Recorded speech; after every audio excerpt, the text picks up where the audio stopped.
Assalamualaikum warahmatullahi wabarakatuh. Perkenalkan, nama saya Silveroviana Berliani dari kelas 12 MIPA 6. Pada kesempatan kali ini saya akan sedikit membahas mengenai siklus akuntansi. Nah, siklus akuntansi ini dimulai dari adanya bukti transaksi yang akan dicatat di jurnal umum, lalu akan diposting ke buku besar. Yang selanjutnya kita akan membuat neraca saldo yang dibuat pada akhir periode. Selanjutnya akan terjadi penyusutan-penyusutan yang akan kita catat di jurnal penyesuaian. Nah, angka-angka dari jurnal penyesuaian ini akan dimasukkan ke dalam buku besar. Setelah itu kita akan membuat worksheet atau kertas kerja. Nah, kertas kerja ini berasal dari neraca saldo dan juga jurnal penyesuaian sebelumnya. Yang selanjutnya kita akan membuat laporan keuangan. Setelah itu kita juga akan membuat jurnal penutup, di mana jurnal penutup adalah jurnal yang dilakukan pada akhir periode untuk menutup atau mengenalkan saldo akun nominal dan juga akun prive. Nah, akun nominal ini yaitu akun pendapatan dan juga beban usaha. Yang selanjutnya kita akan posting ke dalam buku besar juga. Selanjutnya kita akan membuat neraca saldo setelah penutupan yang terdiri dari akun-akun real, yaitu akun harta, utang, dan juga modal. Yang selanjutnya kita akan membuat jurnal pembalik, yaitu jurnal yang dibuat untuk membalik jurnal penyesuaian dan dibuat pada periode yang berikutnya. Nah, apa sih yang disebut dengan transaksi? Transaksi adalah aktivitas bisnis apapun yang nantinya akan berdampak pada status finansial dan juga laporan keuangan. Yang selanjutnya ada bukti transaksi, yaitu yang pertama ada kwitansi. Kwitansi ini merupakan bukti bahwa perusahaan telah menerima atau membayar sejumlah uang. Yang kedua ada faktur. Faktur ini bukti transaksi penjualan atau pembelian secara kredit. Yang selanjutnya ada nota kontan. Nota kontan ini merupakan bukti transaksi pembelian barang ataupun jasa secara tunai. Nah, yang selanjutnya ada aturan debit dan kredit, di mana harta ditambah beban ini akan sama dengan utang ditambah modal ditambah pendapatan. Nah, di sini kita juga harus menghafalkan 5 akun dan juga aturan debit kreditnya.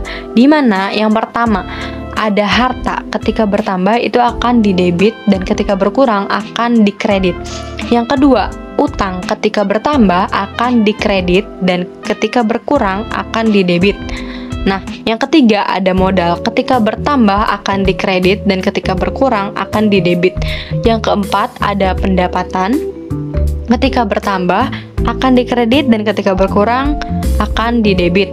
Yang kelima ada akun beban, yaitu ketika bertambah akan masuk di debit dan ketika berkurang ini akan masuk di kredit. Yang selanjutnya ada jurnal umum. Jurnal umum ini adalah formulir dalam proses pencatatan keuangan secara kronologis yang dilakukan sebagai dasar penentuan akun dan juga jumlah uang yang harus didebit dan juga dikreditkan. Nah, terdapat langkah-langkahnya, yaitu yang pertama, kita harus mencatat tanggal terjadinya transaksi pada kolom tanggal, di mana kolom tanggal ini terbagi menjadi 2, yaitu kolom tanggal sebelah kiri itu untuk tahun dan juga bulan, sedangkan kolom tanggal sebelah kanan itu adalah untuk tanggal. Yang kedua, di sini masukkan nama akun-akun yang telah dianalisis ke kolom keterangan. Jika akun tersebut posisinya di debit, maka kita harus dirapatkan ke kiri. Nah, ketika akun tersebut posisinya di kredit, maka kita harus sedikit menjorokkan ke sebelah kanan. Dengan demikian, akun-akun yang dicatat di debit dan di kredit ini tidak sejajar. Yang selanjutnya, masukkan nominal uang dalam transaksi sesuai kolom debit dan juga kredit. Untuk kolom referensi ini akan diisi ketika jurnal satu periode ini selesai dan akan diposting ke dalam buku besar. Biasanya referensi ini diisi dengan nomor akun. Nah, yang selanjutnya ada buku besar. Buku besar ini adalah buku yang berisi kumpulan akun yang sumbernya ini dari jurnal umum. Akun yang terdapat di jurnal umum masih tercecil dan belum tergabung dalam satu format tertentu. Tujuan dari buku besar ini adalah untuk menghimpun akun-akun sejenis dalam suatu format baru yang sebelumnya ada di jurnal. Dalam penyusunan buku besar, pastikan diurutkan berdasarkan nomor akun dari yang paling kecil hingga paling besar gitu. Nah, di bawah ini adalah contoh format dari buku besar, yaitu terdapat nama akun dan juga nomor akun.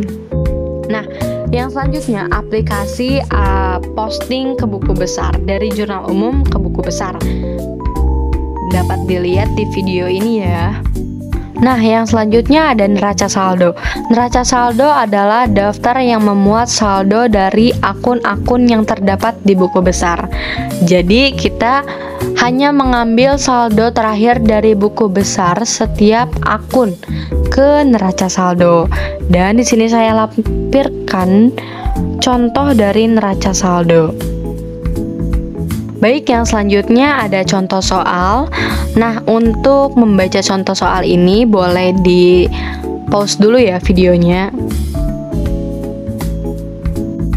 Nah, langkah pertama ketika kita akan mengerjakan soal seperti ini adalah dengan melakukan analisis transaksi terlebih dahulu.